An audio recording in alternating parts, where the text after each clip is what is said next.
Salut tout le monde et bienvenue dans un nouveau point lecture. Aujourd'hui dans ce point lecture je vais vous parler de 6 romans, dont certains que j'ai lus il y a quand même un certain temps. Donc je suis désolée si c'est plus, tu vois, tout très frais dans ma tête. Au moins vous aurez mon ressenti, puisque ça en général je m'en souviens très bien. Mais peut-être que sur certains les résumés seront assez courts et ouais, vraiment très courts même, je pense, pour certains, parce que je me souviens de très peu d'éléments, on va être honnête. Donc le premier dont je vais vous parler, que j'ai lu il y a quand même un certain temps, il s'agit de Toutes ces choses qu'on n'a jamais faites de Kristen Higgins aux éditions HarperCollins. Alors c'est un roman que je voulais vraiment lire déjà parce que je voulais découvrir la plume de Kristen Higgins, dont j'entends beaucoup parler. Apparemment c'était pas le roman par lequel commencer, puisque c'est un peu un ovni par rapport à ce qu'elle fait habituellement. Habituellement elle est un petit peu plus dans la comédie romantique, un petit peu plus dans la légèreté. Dans celui-ci on a un petit peu de légèreté mais pas trop, sans mauvais jeu de mots, hein, parce qu'on parle de gros, voilà. Alors je vais vous vite fait le petit résumé. Dans cette histoire on suit principalement 3 personnages. On suit Emerson, Georgia et Marley qui se rencontrent quand elles sont ados dans un camp pour enfants trop gros, adolescents obèses en fait, où elles sont là pour perdre du poids. Elles vont se lier très fortement d'amitié cet été-là. Elles vont décider aussi d'établir une espèce de liste de toutes ces choses qu'elles feront quand elles auront perdu du poids. Alors c'est quelque chose que les gros font régulièrement, dans leur tête en tout cas, hein. En tout cas tous ceux que moi j'ai rencontrés, t'es toujours en mode « Ah, quand j'aurai perdu du poids, je ferai ça ». Voilà.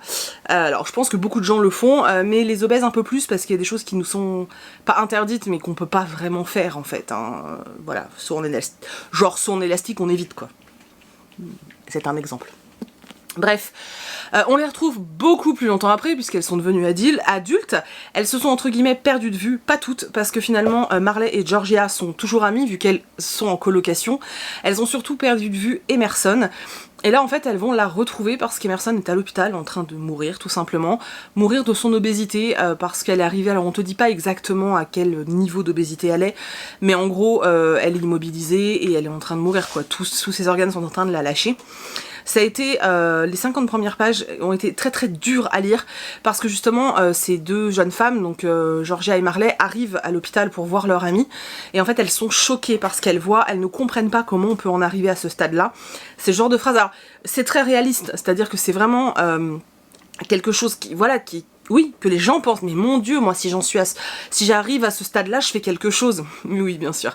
C'est un autre débat, mais voilà, c'est ce que les gens pensent, mais c'est pas la vérité en fait, c'est pas si facile que ça. Sinon il n'y aurait pas de gros les gars, je vous le rappelle. Bref, et en fait leur réaction est dure. Je les ai pas trouvées très aidantes en fait, pas très bienveillantes envers leur amie non plus. Bref, Emerson va décéder puisqu'on le sait dès le départ, et en fait les deux amies, elles, vont se dire, en gros ça va être un petit électrochoc en mode oh mon dieu il faut qu'on perde du poids, tu vois, parce qu'on veut pas finir comme elle, en gros c'est un peu ça. On va leur remettre une lettre en fait d'Emerson qui leur demande en fait de faire tout ce qu'elles avaient dit qu'elles feraient sur cette fameuse liste qu'elles ont écrite ado. Le truc c'est que c'est des trucs un peu puérils, par exemple je sais pas, manger une glace en public, ou enfin voilà, des choses qui n'ont pas vraiment sens. Et en fait tout au long de l'histoire on va suivre Georgia et Marley qui vont en fait vouloir faire les choses qui étaient sur cette liste, et c'est surtout un prétexte pour j'allais dire s'émanciper, mais c'est pas vraiment le mot en fait, pour peut-être s'accepter, puisqu'elles sont toujours un peu rondes et qu'elles ont chacune leur histoire familiale particulière, ou leur histoire personnelle particulière. C'est un peu une excuse pour les voir grandir, évoluer et aller peut-être vers l'acceptation de soi. Au milieu de l'histoire on a des passages du journal intime d'Emerson où on découvre un peu sa vie en fait, comment, voilà, qu'est-ce qui s'est passé pour elle depuis ce camp, depuis son enfance même. Et c'était des parties assez touchantes, voilà. Maintenant très sincèrement, j'étais dans une lecture complètement distante, parce que ce départ de roman m'a vraiment blessée et fait beaucoup de mal. Et du coup après j'ai pris une distance pas possible. En plus j'ai pas du tout trouvé ni Marley ni Georgia attendrissantes, parce que je me suis braquée sur elles dès le départ. Je les ai trouvées tellement jugeantes au départ par rapport à cette femme qui était leur meilleure amie en fait adolescente, voilà. Et après le seul truc qui est positif c'est que Kristen Higgins ne prend pas de pincettes, elle dit les choses de façon comme elles sont en fait, voilà, elle prend pas de pincettes. Maintenant, vous dire si j'ai aimé le roman ou pas, j'en serais incapable parce que Je vous dis, j'ai tellement pris de distance avec que voilà, j'en ai oublié les 3/4, hein, très honnêtement, alors que ça fait quoi, un mois et demi que je l'ai lu. Et voilà, il me marquera pas plus que ça, si ce n'est ces 50 premières pages qui, je vous dis, m'ont choqué en fait. Maintenant je retenterai hein, Kristen Higgins, parce que vraiment a priori ça c'est complètement, c'est loin de ce qu'elle fait d'habitude.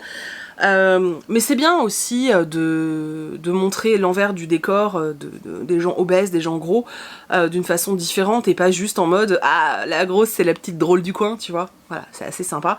Ou de pas te faire une histoire en mode je maigris pour devenir, pour pouvoir séduire. Enfin voilà, je trouve ça bien que ça change un peu. Donc voilà. Ensuite, je vais vous parler d'un roman dont je vous ai déjà beaucoup parlé dans des vlogs, mais je l'ai tellement aimé. Donc il s'agit de Une étincelle de vie de Jodi Picoult aux éditions Actes Sud. Alors, je ne sais toujours pas à l'heure d'aujourd'hui si c'est un coup de cœur. En tout cas, c'est un livre qui m'a profondément marqué, qui m'a profondément touchée et que j'ai tellement aimé lire. En fait, c'était génial. J'aime beaucoup. Déjà à la base, les romans de Jodi Picoult. J'ai pas lu l'avant-dernier, donc celui qui était sorti avant celui-ci. Je l'ai, hein, mais je ne l'ai toujours pas lu. Et en fait j'ai envie de tous me les relire parce que j'avais oublié à quel point parfois elles pouvaient être engagées. Et j'aime, en fait, j'aime ça dans les romans contemporains, c'est quelque chose qui me touche profondément.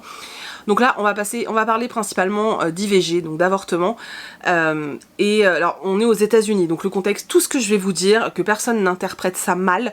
Remettez les choses dans leur contexte, dans le contexte du roman, dans le contexte du pays dans lequel se passe le roman, donc aux États-Unis, puisque c'est aux États-Unis qu'il y a quand même tout ce débat. Je dis pas que ça n'arrivera pas en Europe, mais c'est quand même bien plus fort là-bas en fait. Donc là-bas, il y a quand même une grosse part de la population qui est très très croyante. Il y a différentes religions, comme partout. Là-bas, c'est quand même très présent, surtout au niveau culturel, en fait. Ouais, culturellement, la religion est très importante, bien plus qu'en France. Et en fait, on a quand même une partie de la population qui estime, du coup, il y a une espèce de débat là-dessus, qui estime qu'à partir du moment où une ovule est fécondée par un spermatozoïde, eh bien, c'est un être humain, en fait. Voilà, ce n'est pas un embryon, c'est un être humain, il a le droit de vivre et tu n'as pas le droit d'avorter parce que c'est un meurtre. Et du coup, ces personnes-là, forcément, sont anti-IVG. Le problème, c'est que les anti-IVG sont pas forcément genre juste des gens qui vont donner juste leur avis en disant « Ah, moi je suis contre ». Non, c'est des gens qui vont aller manifester devant des centres, des plannings familiaux, enfin qui s'appellent plus vraiment comme ça, qui s'appellent centres maintenant, où justement on pratique les IVG. Il faut savoir qu'en fonction des États aux États-Unis, la réglementation n'est pas la même. Que dans certains États, tu n'as pas le droit, il me semble carrément, d'avorter, qu'il y a certains, peut-être que je me trompe pour ça, je suis pas sûre, mais voilà, qu'il y a d'autres États où en fait le nombre de semaines n'est pas le même par rapport à l'État d'à côté.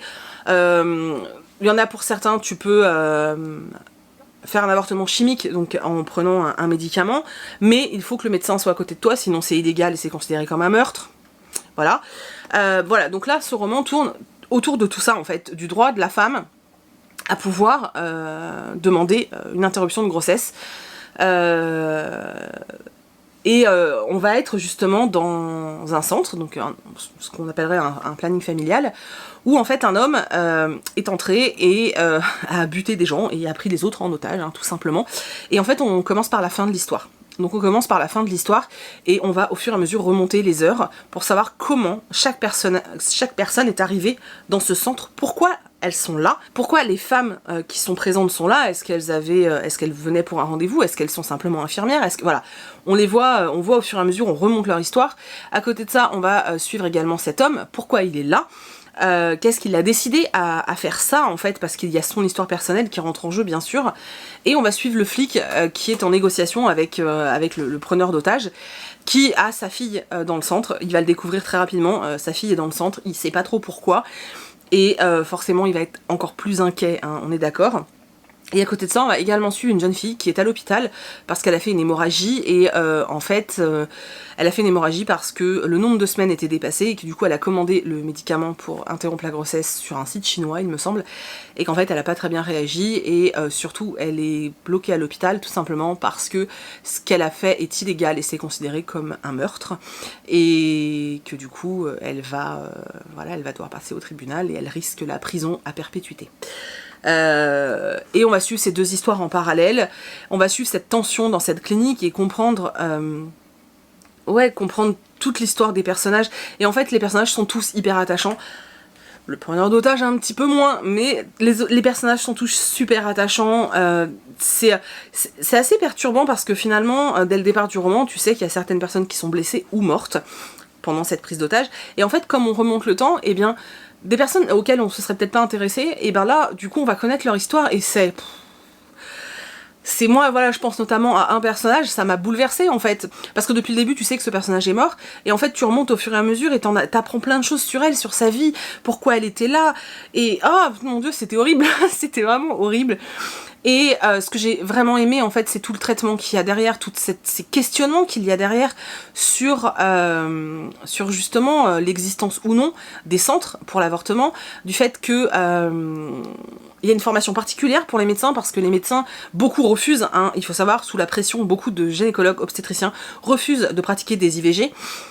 Et tout ce côté où finalement, à aucun moment, on cherche... Je sais pas, à aucun moment la femme a un rôle dans cette histoire, et c'est choquant et c'est mis en avant, et c'est ça que j'ai aimé en fait, parce qu'on te parle du coup un petit peu quand même de féminisme, on te parle de l'IVG, du droit du corps, on te parle de tous ces débats, et c'est super intéressant. Le médecin qui est dans ce centre, donc l'obstétricien qui pratique des IVG, qui est un homme d'un certain âge noir, qui explique qui explique pourquoi il le fait en fait, qui dit que lui il est profondément croyant, mais qui explique pourquoi il le fait, et c'était vachement fort et c'était super intéressant, et j'ai adoré ce roman. Sincèrement, j'ai adoré ce roman. Alors vous attendez pas à un thriller ou je ne sais quoi, non. On est vraiment sur un contemporain, on est sur quelque chose qui prend son temps, qui est assez lent, puisqu'on apprend finalement la force de ce roman, c'est vraiment les personnages. Et du coup, on prend notre temps, vraiment on prend notre temps, mais j'ai tellement aimé, la plume de l'autrice est super efficace, la traductrice ou le traducteur d'ailleurs, puisque j'ai pas fait attention à chaque fois et ce n'est pas bien, c'est une femme, voilà. La traductrice a fait un superbe travail, parce que vraiment voilà, c'est hyper agréable à lire. J'aime toujours autant ce que propose Jodi Picoult, et j'ai hâte finalement de lire celui que je n'avais pas lu l'année dernière, parce que voilà, c'était juste génial. Peut-être attendez qu'il sorte en poche, parce que c'est vrai que il coûte 23 balles quand même, hein. Moi j'ai littéralement craqué, mais voilà, je sais pas à combien ils sont en numérique, mais sincèrement, pour moi c'est un vrai petit bijou. Et à chaque fois dans les romans de l'autrice, tu vas trouver une critique sociale comme ça, et je trouve ça super intéressant, vraiment je trouve ça super intéressant. Voilà, enfin, moi j'adore, donc voilà, je ne peux que vous le recommander, mais je vous en ai déjà pas mal parlé dans les vlogs, donc bon, j'arrête maintenant. Je vais maintenant vous parler de Miséricorde de Judy Alder-Olsen, donc qui est le tome 1 de sa série du département V. Mon dieu, c'était tellement bien, c'était génial, c'était génialissime. En plus apparemment c'est pas le meilleur de la saga, donc je suis en mode oui, tu vois. C'est génial. En fait on va suivre alors je vais pas vous donner tous les noms de famille parce que ça se passe, je crois que c'est en Suède ou en Norvège, non je crois que c'est suédois, je ne sais plus. C'est, voilà, nordiste, et les noms de famille sont très très compliqués. Donc on va parler de Karl, qui est le flic, qu'on a envie de foutre au placard. En gros on a vraiment envie de le foutre au placard, et il dérange, et du coup on va se servir du prétexte qu'il y a besoin d'un nouveau département au sein de la police, un département qui aidera tous les autres en fait départements, et on va lui dire en gros hey, écoute Karl, on te propose carrément de gérer ton propre service. Bon lui il a vite compris hein, que c'était une mise au placard, il s'en bat les steaks, il se dit ok je pourrais faire des mots croisés jusqu'à la retraite, youpi blabloum, trop bien. Sauf qu'il va vite se rendre compte qu'il y a magouille et compagnie au niveau du financement, et il va obtenir au fur et à mesure quelques petites choses, et il va en l'occurrence obtenir un homme à tout faire, voilà, un homme à tout faire, qui s'appelle Hafez El Assad, qui parle pas très très bien sa langue, et qui finalement va devenir limite son coéquipier, alors qu'il n'est pas formé hein, pour être flic, et en fait Karl va vraiment se servir de lui comme d'un collègue, alors qu'à la base le mec était là pour faire simplement le ménage, hein. Donc le duo assez improbable qui marche très très bien et que j'ai trouvé génial. Et à côté de ça, du coup, lui, il va devoir reprendre de vieilles enquêtes, puisque c'est le but, des enquêtes qui n'ont pas été élucidées sur dans différents endroits. Il va tomber sur une enquête, l'enquête de la disparition d'une femme, alors je vais vérifier le nom, d'une femme qui s'appelle Merethe, on a compris, hein, qui est une femme assez importante, hein, qui a disparu depuis plusieurs années. Et en fait, en parallèle de l'histoire de Karl et j'ai déjà oublié son nom, c'est Hafez. Voilà, En parallèle de l'histoire du département V, nous on suit une femme qui est séquestrée dans un endroit horrible depuis plusieurs années. Elle ne sait pas pourquoi elle est là, elle vit des choses assez dures, hein, donc nous on la suit. Elle ne sait vraiment pas pourquoi elle est enfermée, mais ça dure pendant des années. Voilà, jusqu'à ce qu'il y ait l'ouverture une réouverture d'enquête. C'était trop cool. Alors oui, c'est une mise en place, donc au départ il y a énormément de chapitres et de temps pour expliquer le département V, pour expliquer plein de choses, finalement ça peut être assez long, mais comme on a de temps en temps les chapitres qui parlent de Mérette, je sais pas si c'est ça son nom, où voilà, elle est séquestrée, on voit ce qu'elle vit, on sait pas pourquoi en fait, et bon au bout d'un moment on comprend à peu près, mais on veut quand même toutes les réponses, et ce duo totalement improbable de Karl et Hafez, c'était trop bien, j'ai adoré. Alors oui, ça prend son temps, oui, si vous voulez un roman où ça bâme dans tous les sens, c'est pas le bon livre, hein, mais sincèrement, je pense que la saga doit monter en puissance de ouf, parce qu'une fois qu'on connaît le département V, et les magouilles qu'il y a au sein de cette police, on se dit que, voilà, que ça peut être franchement sympa d'en savoir plus après sur tous les personnages. J'ai juste adoré, pour tout vous dire, je pense que là je suis sur 2 livres, mais je pense qu'une fois que ce sera fini, il y a de fortes chances que je lise la suite qui s'appelle Profanation, surtout que le prochain, je crois qu'il sort en octobre, donc si je peux tous me les enchaîner pour avoir le dernier après, ça serait super cool. Voilà, en tout cas, j'adore, j'avais déjà adoré, vous le savez, le dernier roman de l'auteur, et moi j'adore, j'adhère complètement, et pourtant je vous assure qu'il y a encore quelques temps, tout ce qui était thriller nordique, voilà, et là, c'était trop bien. Je vais maintenant vous parler de La vraie vie d'Adeline Dieudonné à l'Iconoclaste. Alors, c'est un roman, je ne vois absolument pas comment vous parler de ce livre. Je ne sais pas comment vous en parler, c'est pour ça que j'attendais, hein, on va être honnête. Alors on suit donc la narratrice qui est une ado, enfin une pré-ado plutôt. On connaît pas son nom, à aucun moment on connaît son nom, on sait juste que voilà, elle vit avec son père qui est obsédé par la chasse, avec sa mère qui est quelqu'un de complètement, qui se laisse marcher sur les pieds, qui est complètement effacé, qui prend même pas le parti de ses enfants, et son petit frère, Gilles, qu'elle aime profondément et qu'elle veut protéger à tout prix. Voilà, elle nous parle de sa vie, elle nous parle de tout ce qui se passe, de ce père qui est obsédé par la chasse, de ce père qui est violent, et on va suivre cette ado grandir, vivre dans son quartier, vouloir faire des choses. C'est une gamine qui est très intelligente, qui vraiment est très intelligente, et en fait elle et son petit frère vont assister à quelque chose de dégueulasse dès le départ. C'est pas dit dans le résumé, donc je vais pas en parler, et en fait elle veut, cette petite fille veut à tout prix créer une espèce de bulle pour son frère, sauf que c'est pas du tout ce qui va se passer, et je ne sais absolument pas quoi vous dire de plus sur ce roman. Je ne peux pas vous dire que je l'ai aimé. Je comprends que ce soit un gros coup de cœur pour plein de gens, mais je peux pas vous dire que je l'ai aimé. Il y a des choses qui m'ont profondément dérangée, et qui semblent tout à fait normales dans le livre, et sur certains avis que j'ai lus, ça choque personne. Voilà, et moi j'étais en mode, ouais mais les gars, si c'est malsain quoi, enfin je sais pas. La seule chose que je peux vous dire, en tout cas sur ce roman, c'est que c'est un putain de page turner. Il se bouffe littéralement, mais vraiment, il se dévore, je n'arrivais plus à le lâcher, j'ai fait, enfin, j'enchaînais, et il m'a obsédée, voilà, c'est vraiment, c'est tout ce que je peux dire. C'est très perturbant ce genre de roman, parce que finalement je peux rien vous en dire, parce que je gâcherais la lecture de ceux qui ne l'ont pas encore lu et qui ont envie de le lire. Tout ce que je peux vous dire, c'est que pour les plus jeunes qui me regardent, parce que je sais que certains ont 12-13 ans, ne lisez pas ce roman, il n'est pas pour vous. Je suis pas du genre à dire ouais, il y a les romans pour les adultes et les romans pour les ados. Pour moi c'est pas vrai, mais il y a certains livres qu'on évite de mettre dans les mains des plus jeunes. Et pour moi, celui-ci, déjà je pense que le style d'écriture, etc. et la narration risquerait de vous gonfler quand même. Et pour moi, il n'est pas du tout fait pour des pré-ados. Hein. Clairement, c'est que mon avis, mais je vous le donne quand même. Voilà, je sais pas. Voilà, je ne sais pas. Je ne sais pas quoi penser de ce roman, tout ce que je sais c'est que je l'ai dévoré, que pendant que je le lisais j'étais à fond dedans, et qu'une fois que je l'ai fermé je me suis dit non mais attends, ça c'était bizarre, ça c'était malsain, et voilà, et je me suis mise à lire pas mal de critiques, pas mal de chroniques, j'ai commencé à me renseigner dessus, chose que je n'avais pas faite avant, et oui, alors il y en a certains qui ont un peu le même point de vue que moi et qui trouvent que certaines choses sont tendancieuses. et d'autres qui ne voient pas où est le problème, voilà. Donc je sais pas, je sais pas. Il y a des trucs qui m'ont pas plu dans ce roman, mais en même temps il y a un côté très original, très poignant, il y a certaines scènes, oh mon dieu, qui m'ont traumatisée. Ce petit garçon là, Gilles, m'a fait froid dans le dos en fait, et cette gamine est très étrange. Voilà, c'est tout ce que je peux vous dire. Je pense que je vous ai pas aidé, en tout cas pour ceux qui ne l'ont pas lu. Voilà, je suis désolée.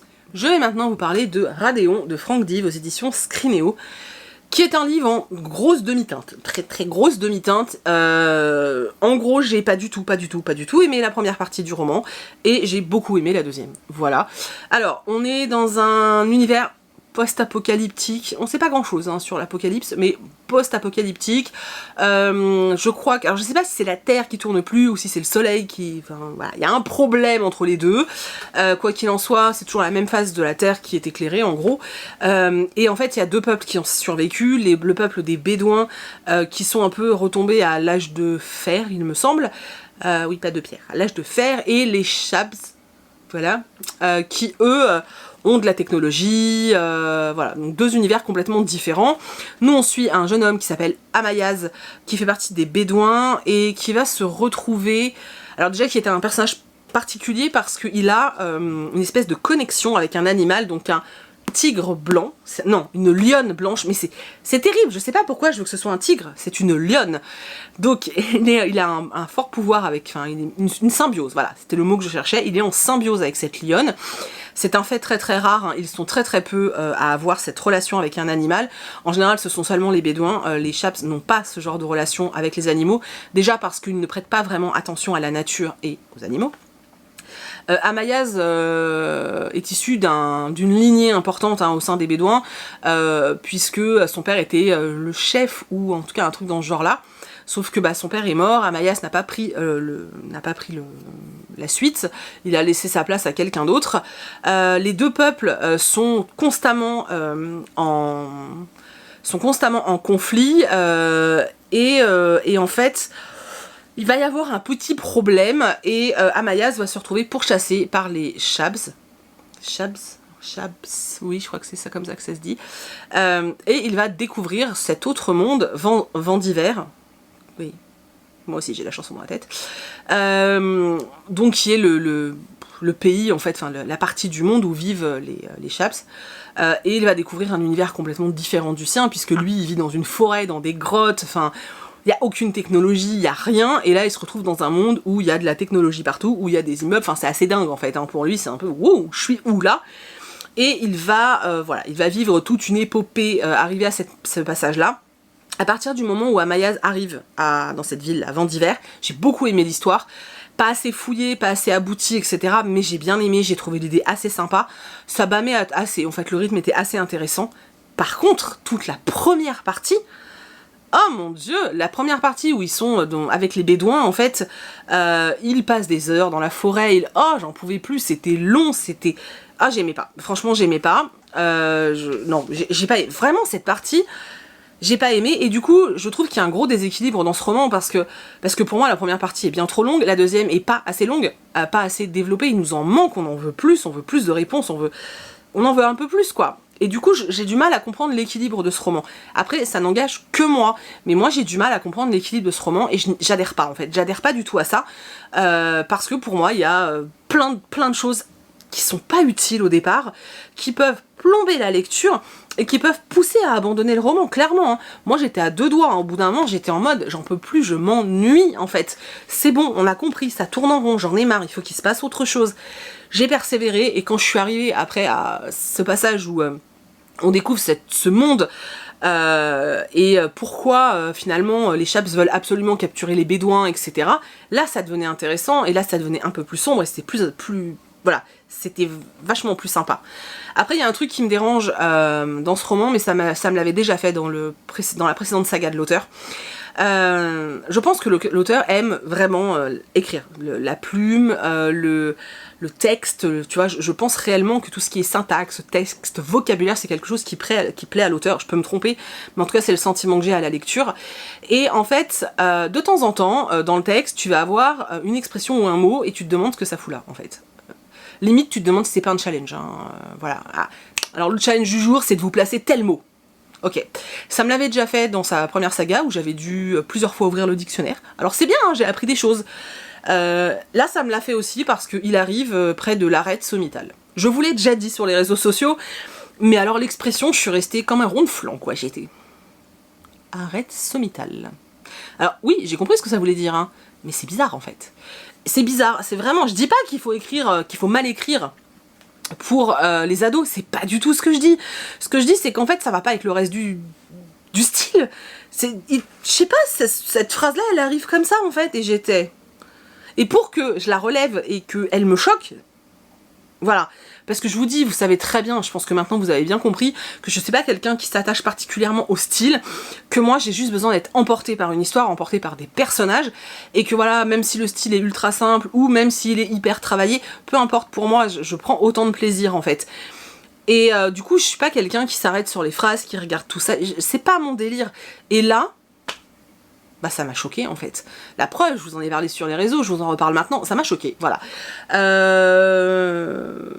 Mais je préfère largement ce roman-là de Frank Dive que son ancienne saga qui était publiée chez Naos, il me semble. Voilà, donc si vous avez envie de découvrir l'auteur, moi je vous conseille vraiment de commencer par Radéon. Si la première partie, vous la trouvez longue, voilà, accrochez-vous. Accrochez-vous, la deuxième est vraiment chouette et on a un rythme qui est bien différent. La relation entre l'homme et l'animal dans ce roman est génialissime. Je crois que c'est un des trucs que j'ai préféré. C'était génial, j'ai adoré. J'ai vraiment adoré. Et ouais, vraiment la deuxième partie est top. Je lâchais plus le roman. Et c'est pour ça, c'est tellement dommage en fait. Mais c'est tellement dommage. Ouais, c'est dommage. Voilà, c'est tout ce que j'ai à dire. En tout cas, la relation, ouais, homme-animal dans ce truc, c'était trop bien. C'était vraiment the big point génial. Et le dernier roman dont je vais vous parler, il s'agit de Derniers adieux de Lisa Garner aux éditions, bah moi j'ai chez le livre de poche. Donc c'est le fameux roman avec le Burgerman, dont Sèvres parle depuis très longtemps, qui est un de ses thrillers préférés avec Serial Killer. J'ai bien aimé, franchement j'ai bien aimé. Alors il y a un truc que j'aurais aimé savoir, je pense, et qui m'a dérangé profondément, c'est que en fait, j'ai pas envie de vous dire de quoi ça parle. Ça parle de kidnapping d'enfants et de meurtre. Voilà, en gros, et d'une enquêtrice. Alors toute la partie qui concerne l'enquêtrice, dont j'ai oublié le nom, Kimberly Quincy, parfois c'est un peu long, on nous raconte beaucoup, on nous parle beaucoup de sa vie, et finalement ça sert pas à grand chose, je trouve, par rapport à l'avancée de la saga, enfin non, du roman plutôt. Alors oui, c'est peut-être pour qu'on ait plus d'empathie envers l'enquêtrice, je sais pas. En tout cas, il y avait des moments qui étaient un petit peu longuets concernant sa vie. L'enquêtrice, donc Kimberly Quincy, elle va en fait mener une enquête suite à la disparition de prostituées et elle va découvrir des choses archi bizarres qui concernent aussi des disparitions d'enfants, etc. Pendant toute l'enquête, en plus, l'enquêtrice est enceinte, donc ça donne une note un peu plus... voilà. Et on suit également le meurtrier, en fait, et on nous parle du Burgerman, cet homme qui enlève les enfants, qui ne sont pas sages, en fait. Et alors tous les passages où on est dans la peau du Burgerman, où on est dans la peau aussi d'un enfant kidnappé, sincèrement, si vous ne supportez pas les choses difficiles, les scènes de pédophilie, ne lisez pas ce roman. Je préfère vous le dire clairement. C'est pas... En fait, c'est pas mal fait, c'est-à-dire qu'il y a certains romans où il y a certaines scènes de violence qui pour moi sont pas gratuites mais sont trop longues et en deviennent malaisantes. Là, alors c'est malaisant forcément parce que c'est horrible, mais c'est pas, je sais pas, j'ai pas le terme, mais c'est pas du voyeurisme, vous voyez, c'est pas trop en fait. Il y a beaucoup de choses qui sont sous-entendues, alors moi je trouve ça presque pire. Mais c'est dur en fait, c'est vraiment difficile, ouais, c'est vraiment difficile, mais je trouve que l'autrice arrive à maîtriser juste ce qu'il faut de... Pas de pudeur, c'est pas le mot, c'est terrible, j'arrive pas à trouver mes mots, je suis désolée, il fait 40 degrés, c'est compliqué. Bon bref, elle arrive à juste trouver l'équilibre qu'il faut entre ce dosage en fait, entre le trop et le pas assez, voilà, elle en dit suffisamment pour que tu aies une empathie de dingue avec les personnages et pour que, voilà, mais elle n'en dit pas trop pour ne pas non plus te donner envie de dégueuler et de fermer le bouquin, voilà, il y a un bon dosage. Moi voilà, le truc qui m'a franchement gênée, c'est que ça cause de beaucoup d'araignées, hein, vraiment, mais pas genre, enfin, en fait on a ouais, l'araignée est dominante. En fait, t'as limite l'impression que l'araignée, c'est un personnage dans l'histoire, quoi. Et alors moi, ça m'a pas parlé du tout, quoi. Quand on parle de la mue de l'araignée, qu'on est en train de la soigner et tout, oh, ce chapitre m'a gonflé, les gars, mais vous imaginez pas. Et il y a des moments vraiment, alors je comprends, hein, ça a son importance, c'est pas genre juste l'autrice, elle s'est tapé un trip, hey, j'ai envie de foutre des araignées dans mon roman. Non, non, il y a une vraie histoire, il y a un vrai, voilà, il y a un vrai quelque chose, hein. Mais moi, ces passages-là m'ont pas du tout botté, en fait. Hein. Les côtés trop techniques, hein, ça m'a un peu gonflé. Je trouvais ça trop. Et puis, les côtés sur la vie de Kimberly Quincy, c'était un petit peu trop. Sinon, le roman est vraiment chouette. J'ai passé un chouette moment de lecture. C'est un très bon thriller. Je suis contente de l'avoir lu. Alors, c'est pas un coup de cœur, c'est pas une grosse clacasse, ni rien, mais c'était sympa. En même temps, c'est compliqué, parce que voilà, Séverine en parle tellement que je pense que tout le monde met la barre, mais très très haut. Mais c'est pareil, quand moi je vous parle d'un roman que j'ai surkiffé, quand vous me dites que vous avez bien aimé mais pas surkiffé, ça m'étonne pas en fait. Parce que nous, on vous transmet tellement le fait que nous on l'a aimé, qu'on l'a adoré, que c'était fantastique, que c'était génialissime, pour que vous arriviez au même degré de love du roman que nous, enfin c'est quasiment impossible en fait. Mais c'est le jeu, voilà, c'est le jeu, et son obsession pour ce roman et cet amour qu'elle a pour cette histoire, et ben finalement m'aura poussé à le lire, et je suis contente parce que c'est une très belle découverte, donc voilà. Par contre celui-là, deuxième warning, si vous êtes préadolescent, vous voulez lire du thriller, alors allez-y, hein, y a plein de thrillers adultes que vous pouvez lire, mais vous lisez pas celui-là quoi. Clairement, il n'est pas fait pour vous. Voilà. D'ailleurs, ce genre de thriller-là, moi, je trouve qu'il devrait y avoir un petit truc derrière. Tu vois, public sensible s'abstenir, ou... Voilà, et préados s'abstenir, voilà. Parce qu'il est quand même connu, hein, que les préados, les ados vont fouiner dans les bibliothèques des parents, vont fouiner dans la littérature adulte, et c'est très bien. Mais non, celui-là vous évitez, vous attendez un petit peu, je pense pas que vous ayez besoin de lire ce genre de choses aujourd'hui, il y a des thrillers qui sont bien plus adaptés, donc voilà, d'ailleurs vous êtes beaucoup à me demander quoi lire comme thriller quand on est préado. C'est très compliqué parce que je suis loin d'être une spécialiste du thriller.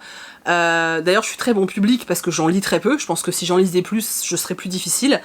Maintenant, ce que je peux vous recommander, si vous avez envie vraiment qu'il y ait une espèce d'enquête et un truc qui fait un peu flipper, alors je ne l'ai plus, donc je peux pas vous le montrer, mais je vais vous mettre une photo là. Je vous conseille, si vous êtes préado, que vous avez 12-13 ans, même si vous êtes un peu plus grand, hein, mais voilà, un truc plutôt soft, mais... Voilà, je vous conseille très fortement Killer Game de Stephanie Perkins, qui est vraiment très chouette, et je vous recommande aussi Dans la maison de Philippe Leroy ou Roy, Philippe Roy je crois, qui est vraiment pas mal aussi. Les deux me font un peu penser, pour ceux qui sont de ma génération et qui connaissent, me font un peu penser au niveau ambiance etc. à des films type Scream ou Souviens-toi l'été dernier, tu vois. Donc ça reste assez soft, il y a quand même une enquête, il y a quand même du meurtre, il y a quand même de quoi frissonner un petit peu, mais ça reste, voilà, ça reste bien comme il faut. Donc voilà, je vous conseille ces deux-là, si pour tous les préados là qui m'ont demandé, je vous conseille largement ces deux-là. Ou pour même les adultes hein, qui sont un petit peu, voilà, qui ont un petit peu peur du thriller. Franchement, essayez avec ça, je pense que ça va le faire. Le côté plus thriller, ça va être Killer Games, clairement. Et le côté un peu plus frisson, ça va être Dans la maison. Maintenant, ça reste du young adulte. Hein. Voire, je me demande même si c'est pas limite jeunesse. Mais ils sont vraiment très bien. Donc voilà, pour répondre à cette question qui m'est posée très très souvent en ce moment. Voilà, c'est tout. Du coup, ce point lecture est terminé. J'espère qu'il vous a plu. Vous avez quand même fait des découvertes, que je vous ai donné envie de lire certains livres. Je suis désolée, hein, sur certains, c'était un peu chaotique, mais... Alors soit je ne savais absolument pas comment vous le présenter et quoi vous dire sans prendre le risque voilà, et soit j'avais très peu de souvenirs, en fait, c'était plus compliqué. Voilà, ça arrive des fois. Hein. J'ai trop traîné pour tourner et c'est comme ça. Pour tout vous dire, j'en ai encore 6 à vous présenter là. Voilà, mais je vais pas tourner aujourd'hui, je suis fatiguée, il fait chaud. Du coup, j'espère que cette vidéo vous a plu. Je vous remercie de l'avoir regardé jusqu'au bout. Voilà, comme d'habitude dans la barre d'infos, vous trouverez les titres. Mon petit lien YouTube si vous voulez aller regarder une pub. Vous inquiétez pas, parfois il y en a pas, c'est pas grave, hein, il y en a pas, c'est pas la fin du monde. Donc merci d'avoir regardé cette vidéo jusqu'au bout. J'espère qu'elle vous a plu, que vous avez passé un chouette moment en ma compagnie. Donc voilà, je vous fais plein d'énormes bisous et je vous dis à bientôt dans une prochaine vidéo.